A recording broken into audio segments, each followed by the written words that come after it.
Hello students, how are you? So in the previous class we have studied the Bohr atomic model, right? But I said that some of the data were not completely explained by the Bohr model, and then to explain that we have to look upon a new theory that is known as the quantum mechanics. Okay, so before moving to that, first we should know what is quantization of energy, because quantization of energy is kind of the basis that forms the quantum mechanics, right? So let us start our class with the electromagnetic radiation to understand that quantization of energy part. So here is a electromagnetic radiation diagram for you. So initially, the nature that was supposed for the electromagnetic radiation was wave. Later on, it was considered particle, and at last, it was considered both as a particle and as a wave. So first, we will study about the wave nature. So they were considered as the combination of, say, electrical and magnetic field. Means the electromagnetic radiation were considered as the combination of electric field and magnetic field, and these electric field and magnetic field are perpendicular to each other, means they propagate in perpendicular direction or in perpendicular plane. So this is the, so suppose this is z axis, x axis and y axis. So you can see very clearly that the magnetic field component, if it is, say, propagating, or you can say oscillating in the xy plane, then the electric field component will oscillate in the xz plane. See, you can see very clearly that is the xz plane and this is xy plane. Now their uh, plane of oscillation is different for both of this and are perpendicular to each other, and the direction of propagation is perpendicular to these three. Means if it is oscillating along z axis, if electric field is oscillating along z axis, magnetic field is oscillating along y axis, then the light is moving along x axis. Means these three are mutually perpendicular to each other. Clear? Okay. Now this whole setup is called as the electromagnetic radiation. So electric field, magnetic field, and radiation. So electromagnetic radiation or electromagnetic waves. So this was the basis for considering the wave nature of the light. Okay, clear? So light has certain characteristics like wavelength, frequency, velocity, amplitude, wave number, and time period. Okay, so these are some properties. We have already studied these properties. Okay, we're talking about wavelength and frequency and all. We already studied them. So if I talk about wavelength, if I just constitute them all, so wavelength is what? So if you see here, if I consider, suppose I am considering the electric field. Okay, the electric wave, then the distance between these two maxima or the distance between the two minima is called as the wavelength. So this is maxima is called as crest and the minima is called as trough. So distance between any two consecutive crest or to any consecutive trough. Consecutive means you cannot take the first, suppose second is this and the third will be formed here again. So you cannot take the distance between the first and the third. You can take the distance only between the first and second, second and third, third and fourth. So consecutive crest or the trough we are talking about, right? Next is what? Frequency. So the time taken to move from here to here. Suppose you are on a boat, right? Or you can say we are on a boat and this is a kind of a river. So if you are going from here to here, you have enough kinetic energy for going to here, from here to here. So the time required to move from this crest to this crest is called as time period. Okay, and that is called as one complete oscillation. Now suppose 10 such complete oscillations are possible in 1 second. Okay, what I am saying, that 10 such complete oscillation are possible in 1 second. So that time is called as frequency, or you can say the number of oscillations, the number of complete oscillations in 1 second is called as frequency, and the time required to complete one oscillation is called as time period. So this both thing are what? Inversely proportional to each other. So t is equals to 1 by nu, or nu is equals to 1 by t. What is velocity? Simple. Wavelength by time period, distance by time is called velocity. Amplitude is what? So amplitude is basically the maximum displacement from the mean position. So this is the mean position, this axis is the mean position, and this is the maximum displacement, right? So you can either take the negative or the positive direction, but with a mod. You have to take that value with a mod. So the maximum displacement from the mean position is called as what? This is called as amplitude. Again, what is wave number? So opposite of wavelength. 1 by wavelength is called as wave number. So it means that how many say how many wavelength or how many lambdas are there in 1 unit of length. So that would be called as wave number. Okay, 1 by lambda is called as wave number. Okay, now next, what is the relation between speed and so I have told you that, okay, this speed or velocity v will be equals to what? Distance by time, lambda by t. Okay, now for light, this velocity v is represented as c, and 1 by nu is called as t. So therefore we can write c is equals to lambda nu. So this formula is very simple to know. Okay, so it is simply speed is equals to distance by time, and 1 by time period is known as what? It is known as your frequency. So it is nu. C is equals to nu lambda. Now for every electromagnetic radiation, so I am talking about every means every electromagnetic radiation. So if you take IR, or if you take say X-ray, you take the visible region. So out of this spectrum, so there are the various spectrums of light. So out of all these spectrums, they all will have the same speed, right? They all will have the same speed. Now we can vary the frequency and wavelength only. We cannot vary the speed. So if your frequency will be high, then lambda will be such that this value will can be equals to 3 into 10 to the power 8. Clear? Okay. Or if your lambda is high, then your nu will be such that your speed can be same. So this thing is important here, right? Okay. So you can see here that as we are increasing the, say this is the hertz scale. On the upside we have the hertz scale. On the downside we have the lambda scale. So as we are decreasing the hertz, or you can say we are decreasing the frequency, we are increasing the wavelength. Okay. See, the wavelength is increasing from left to right, whereas the frequency is decreasing from left to right. And the vice versa is also true. If you move from right to left, then the frequency is increasing, and from right to left, your wavelength is decreasing. Clear? Now, if I talk about that, which of this, all of this spectrum, which of this component will have the maximum frequency? So this will have the maximum frequency, that is your gamma rays, then the X-rays, then UV, IR. So in between we have this visible region, then IR, then microwave, then FM, then AM. Okay, those both are the categories of radio waves, and then long radio waves. Clear? So this is the overall chart. Now this assumption that light is a wave was busted, right? It was busted by many classical phenomena. So many of the classical phenomena cannot be explained on this wave nature.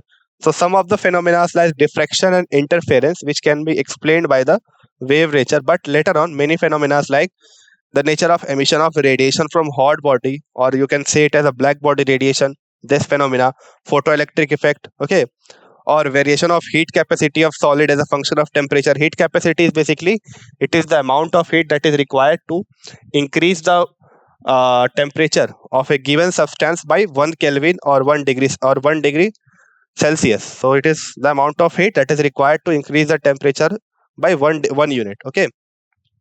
So according to your say our previous assumption, that it would say that the heat capacity would be constant, but it is seen that heat capacity varies according to the temperature.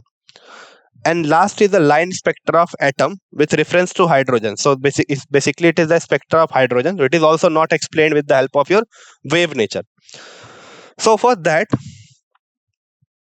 okay, so this phenomena indicate that system can take energy only in discrete amounts. So all these phenomena, so if you talk about photoelectric effect, or you talk about the black body radiation, you will see that how it signifies that line, that energy can taken only in discrete amounts. So we'll see it how it explains. So this was the difficulty. So this wave nature could not account for why is this discrete amount of energy is say discrete amount of energy can be emitted or radiated, right? Because according to wave, so if you take the wave nature, the spectrum that would be observed should be what? It should be continuous and it cannot be discrete. Clear? Okay.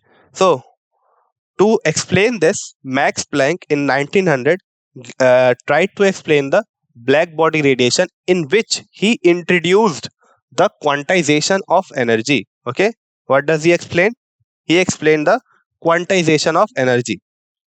So first, let us just try to understand that what is this emission of light from a hot body, okay, or black body radiation. So if you must have seen heating a rod, iron rods. If you just take and heat a rod, then you will see after its temperature rises, it appears to be red. Okay, it appears to be red. Means initially it was emitting say different color, right? Then after some time it started to emit red color. Okay, it started to emit red color. Now if you just heat it further, then you will see that it will start to emit blue color. So this color is changing at high temperature. An appreciable proportion of the radiation is visible in the visible region is obtained. So initially red color, then blue color. Okay, and as this temperature goes on increasing, it turns white. Okay, so first it become red, then it become white, and then it becomes blue. So in between these, it does not emit every time of spectra. Okay, you can see that we are jumping from one source to another, right? So we are not getting a continuous spectrum here. Clear? So according to wave gear, we should get a complete spectrum, or according to your wave nature, we should get a complete spectrum. So there should be a proper transition. But we are jumping from directly from say red to white and white to blue. In between we have more colors, but we can't see those. So which kind of says that okay, we have kind of quantization of energy. Only certain amount of energy can be absorbed or can be emitted, right? Okay. Now there is one more ideal thing that was developed to explain this. Okay, so something called black body was assumed. Okay, so it was assumed that a black body can exist. So what is basically black body? So black body is something which can emit and which can absorb any type of radiation. So this is something unique.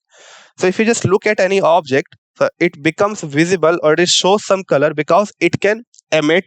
Okay, it can emit that radiation only, or it can absorb and emit that radiation only. So that is the reason if something is appearing blue, means it is emitting blue radiation.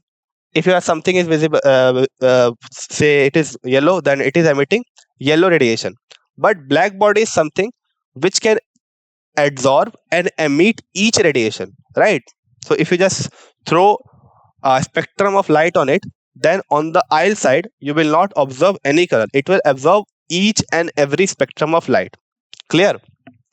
Okay, so that is called something called black body. Now if you just heat it, or if you just see it, so since it is emitting no color, so that is the reason it is appearing black.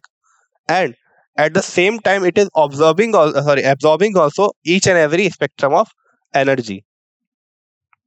But in practice there is no such body. Okay, no such body exists in practice. But a carbon black can be a good approximation to it, but it is not also but it is not completely ideal. Okay, it is not completely ideal. So if you just think about the black body, that it can be constructed in this way, right? Suppose we have this diagram of a black body here.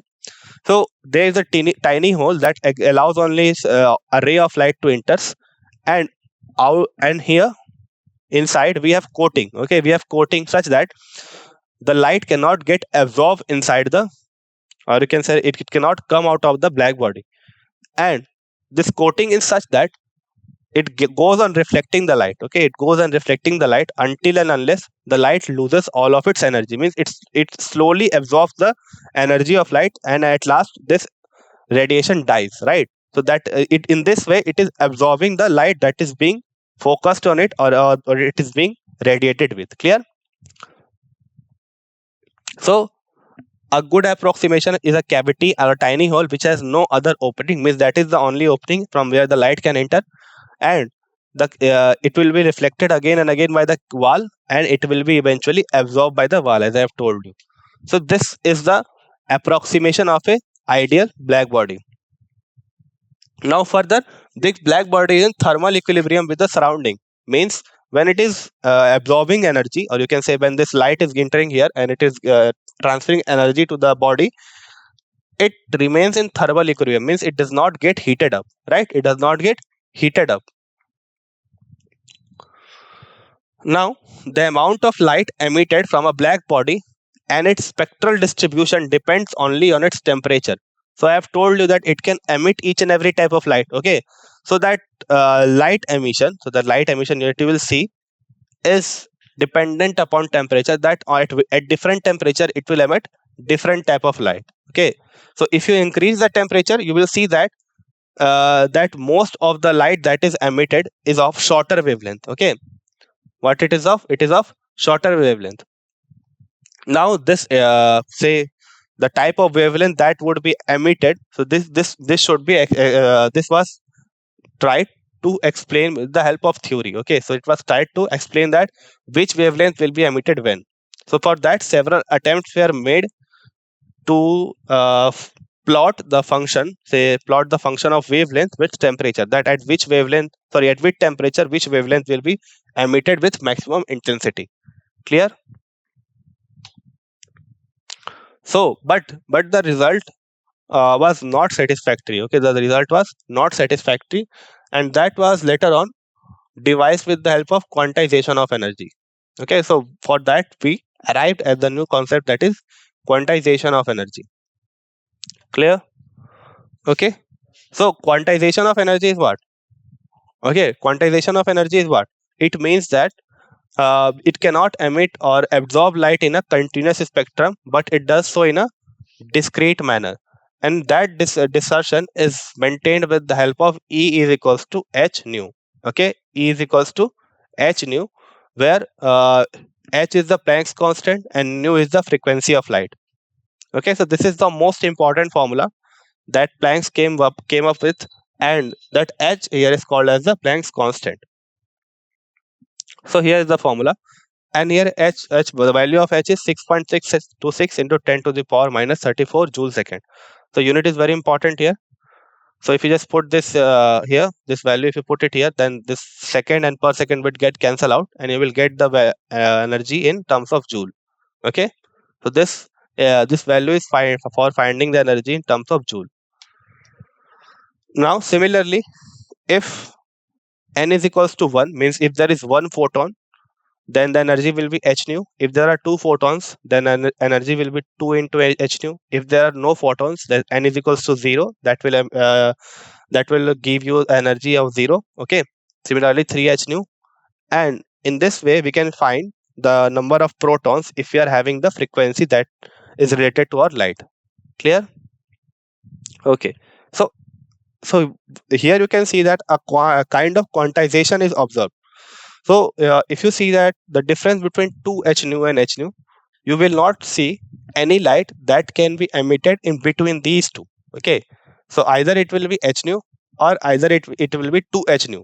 Okay, it cannot be half h nu. So the point here I am trying to make is that there is no continuous spectrum here, right? So in between h nu and 2h nu, there are many energy levels that are possible, but we only see these quantized energy levels. So this is called as what? This is called as quantization of energy. Clear? So you can think of it in a way that suppose you are walking, right? You are walking on a plane, and you are not walking continuously. Suppose you are moving from left to right. Okay, so you are going from left to right, then you will not be observed on every and each part, right? You will just be transformed from one place to another place, then here to here, right? So you are going from one place to another without being observed in the middle. So this is something strange that was put upon by Planck. Okay, so he said that okay, we can't see the light in between, or we cannot see the energy in between, but there is energy on the aisle side. Means if you can see it on the left, you can see it on the right, but it is not observed in the middle. Clear? So this is called as quantization of energy. Okay, so if I talk about Max Planck more. So he was a German physicist who received PhD in theoretical physics from University of Munich in 1879. Okay, and in 1888 he was appointed the director of Institute of Theoretical Physics at the University of Berlin. Right. So he also got the Nobel Prize in 1918 for his quantum theory, or you can say the quantization of energy. And this, you can say, the contribution that we have seen, that h value, that is a very great achievement, because most of the quantum that we look upon today is built on that theory also only. Okay, so it was kind of base for all of the quantization. Clear? Okay. Now we have seen the wave nature. We have tried to explain some of the phenomena like the diffraction and interference with the help of wave nature. Now, some of the phenomena like the photoelectric effect, they cannot be explained on the basis of the wave nature. For that, we arrived at a new nature that is called as particle nature, right? So we will talk about it more. See here. So here is a diagram for you of photoelectric effect. Sorry, the diagram to observe the photoelectric effect. So here we have a battery. Okay, here we have a battery, and in between we don't have anything. There is a vacuum. Okay, and here is an emitter to detect the current, and this tube is sealed here. Now a detector is put upon the left side, or you can say on the positive potential, and on the negative potential we have the metal surface. So this metal can be cesium. Okay, so why it is cesium I will tell you later on.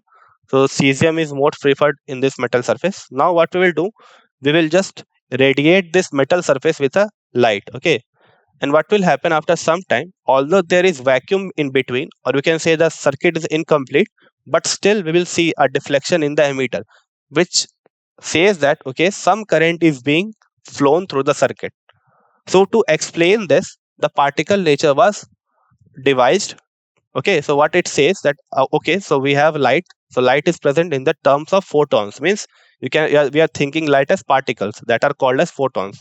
Now these photons will come and strike the metal surface. As soon as it strikes the metal surface, it will transfer its kinetic energy to the atoms of the metal that are present at the surface. Now these atoms will gain energy, and they will go on to the excited state, and in that process it will release electron. Now here what we have to do, we have to take out electron from an atom. So we will need such a element which has the least amount of ionization enthalpy, and for that reason we have taken cesium, right? Because cesium is kind of falling in the first series. Okay, they are alkali metals, and alkali metals gain the noble gas configuration upon losing one electron. Also, since cesium has the largest size in the alkali, so for that reason it will have the least ionization enthalpy. So they can be means their electron can be plucked out easily with the help of even low frequency. So for that reason we are using cesium here.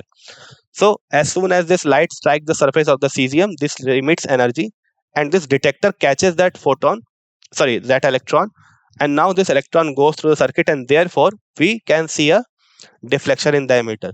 So in this way the particle nature was used to explain the photoelectric effect. Now there are many points related to photoelectric effect. We will see them.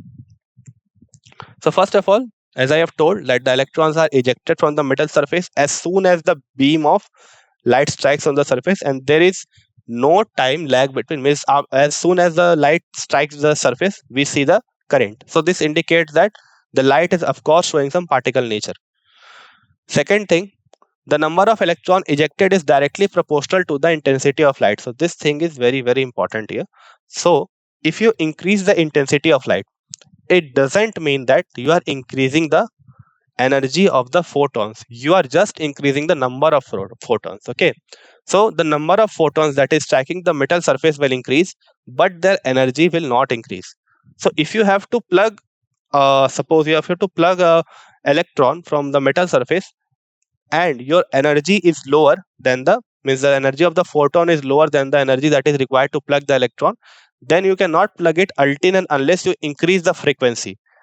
If you strike it with more photons, then it will be useless, right? Because there is one to one particle ejection. So one particle will plug out one electron. So that is the relation.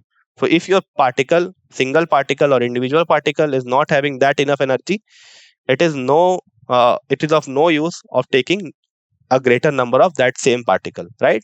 Okay. So this is the thing, that your frequency of the photon should be greater than the frequency that is required to plug the electron. And the frequency that is required to plug the electron means the minimum amount of energy or the minimum frequency that is required to plug the electron is called as threshold frequency. And the energy related to it is called as the threshold energy. Clear?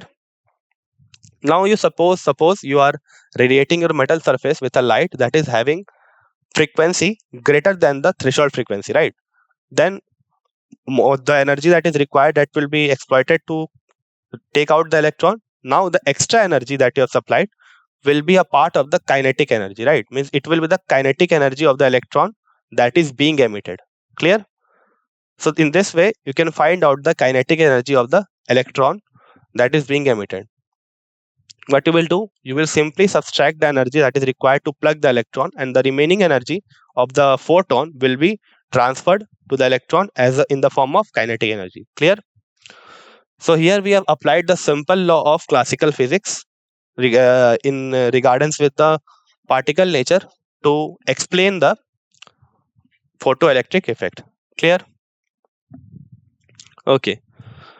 Now, as I have told you, it has been observed that though the number of photons ejected is dependent upon the brightness of light, the kinetic energy of the ejected electron will not depend upon it. Okay, because the energy is same. Okay. So for example, let us take illustration for that. For example, we are taking here a red light whose frequency is 4.3 to 4.6 into 10 to the power 14 hertz of any brightness, right? Of any brightness. We are not defining the brightness here because we need the kinetic energy, and kinetic energy is totally dependent upon the frequency and not upon the brightness. We have seen that.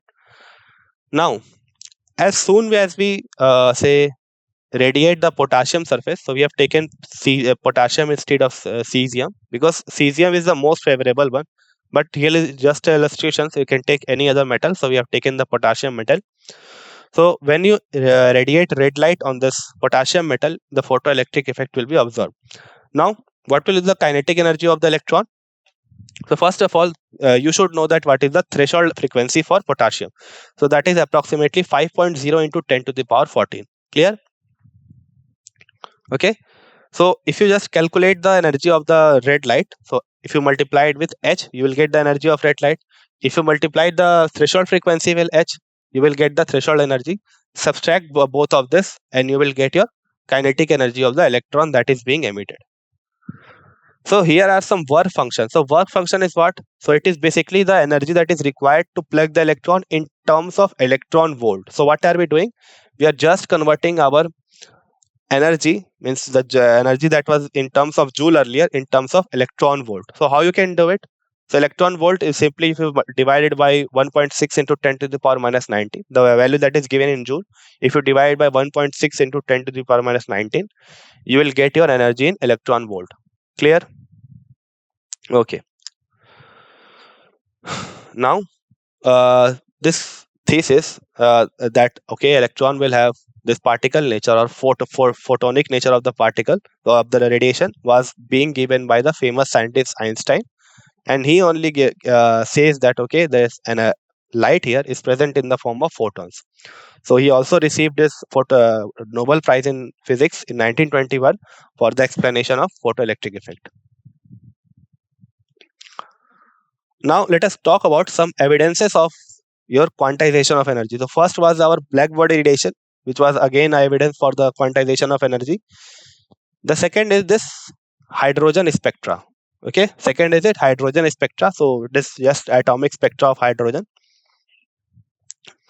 So when you pass a white light through a prism, you will obviously observe a continuous spectra. But if you just pass this same white light through a atom, then you will observe a discrete spectra, means some of the radiation of the white light have been observed or absorbed, and that is in the discrete form.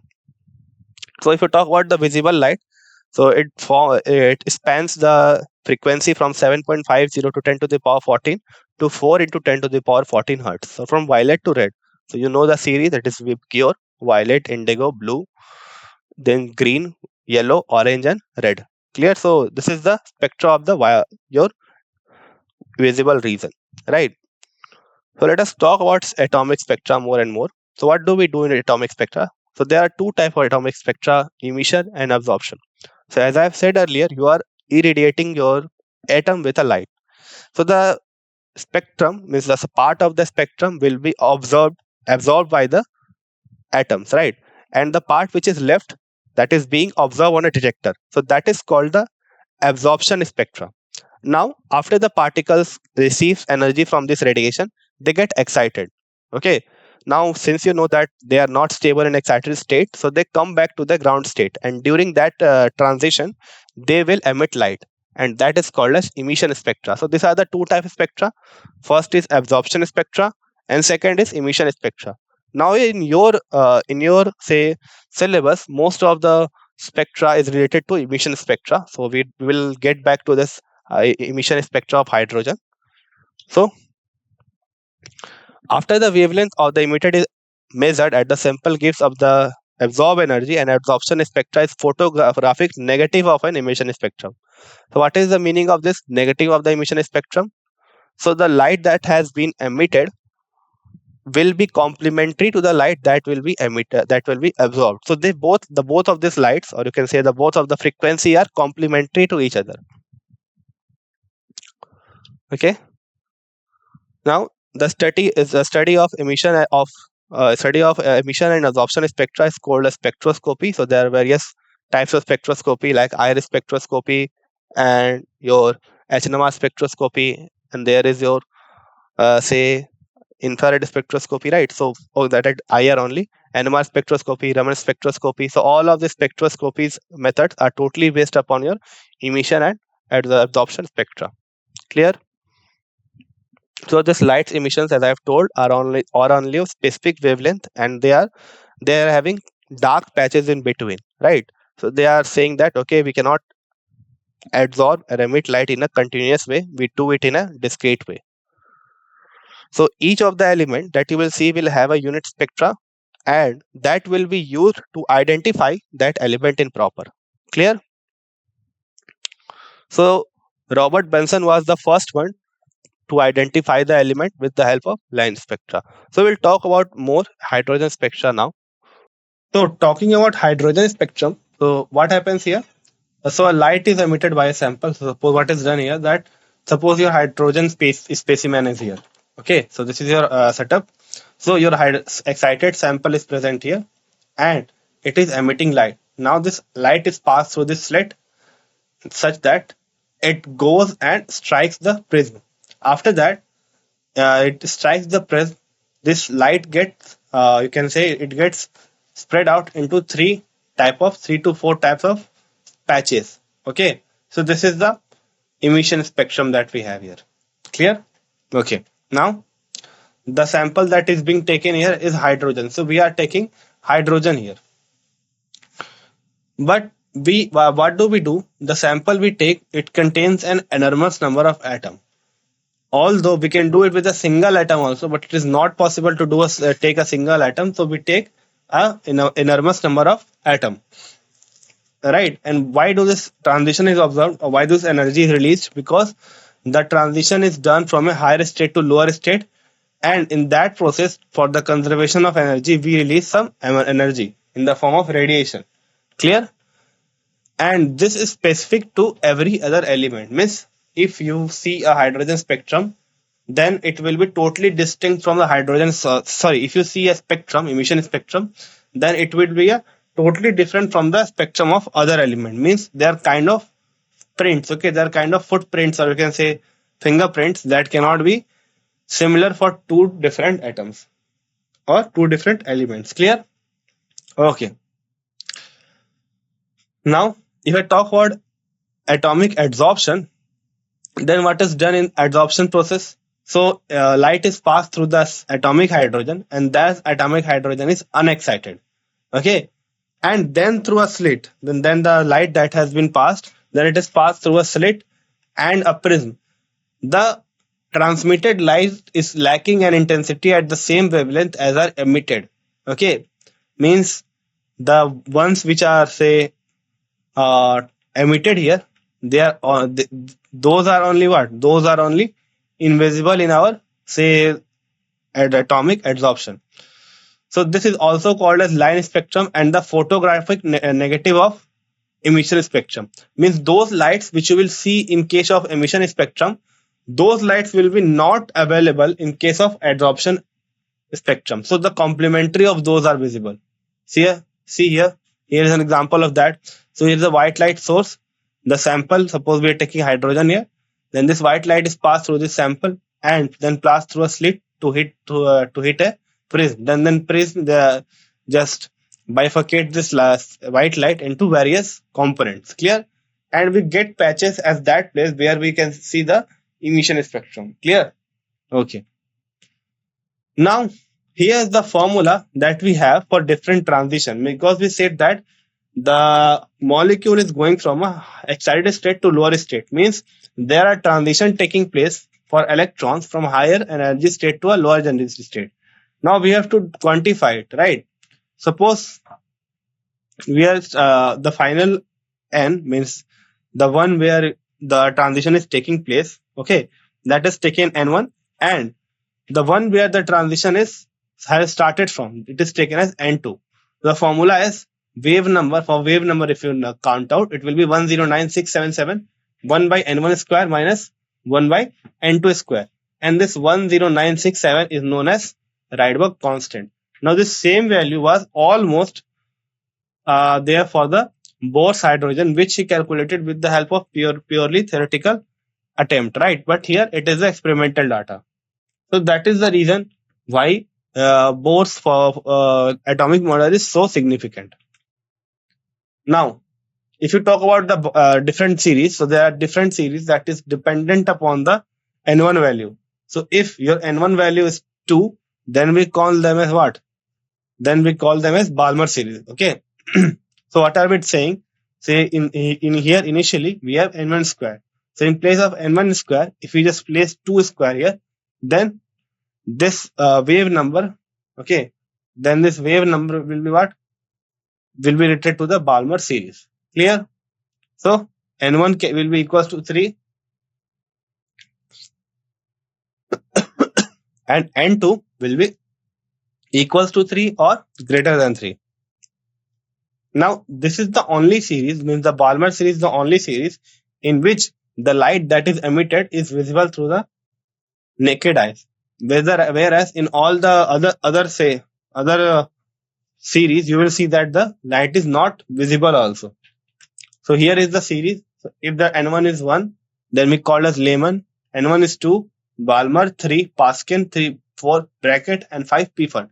Means Lehman, Balmer, Paskin, bracket, Pfund. So this is the order where we start from n1 is equals to 1 to n1 is equals to 5. Whereas n2 can be 2, 3, means greater than 1. Similarly for Balmer, n2 will be greater than 2. For Paskin, n2 will be greater than 3. For bracket, n2 will be greater than 4. And for Pfund, also the bracket will be greater than 2. Clear? Okay. So these are the various series that is based upon the n1 value. Clear?